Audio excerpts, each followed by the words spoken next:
Hello বন্ধুরা, আমি লাবণী লাইফস্টাইলে তোমাদের স্বাগত জানাই। আজ ওয়েদারটা কি সুন্দর আছে দেখো, বৃষ্টি হচ্ছে বাইরে। খুব গরম ছিল, বৃষ্টিটা হয়ে বেশ ভালোই হলো। চলো আজ এগুলো দিয়ে একটা পকোড়ি রেসিপি বানাবো। এগুলো ভালো করে ধুয়ে নিয়েছিলাম।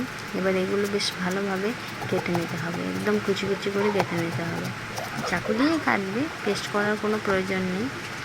একদম কুচি কুচি করে কেটে নিতে হবে। কেটে নিয়ে একটু মশলা মাখিয়ে রাখতে হবে। দেখো কি সুন্দর কুচি কুচিভাবে কাটা হচ্ছে।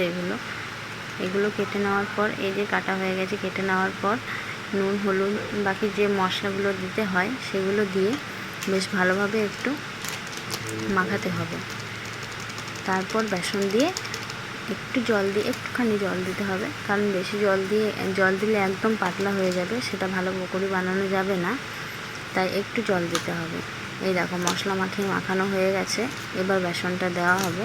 বেসনটা দেওয়ার পর একটু জল দিয়ে পরে ভালো করে মাখিয়ে কিছুক্ষণ ঢাকা দিয়ে রাখতে হবে।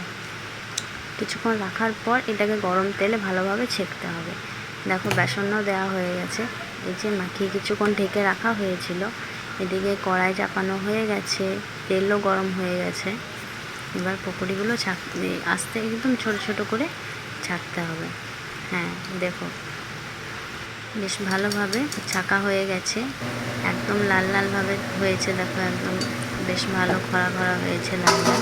এগুলো সস কাসুন্দি দিয়ে খেতে পারো কিংবা মুড়ি দিয়েও খেতে পারো, খুব ভালো লাগবে। আমার ব্লগটা এখানেই শেষ করলাম।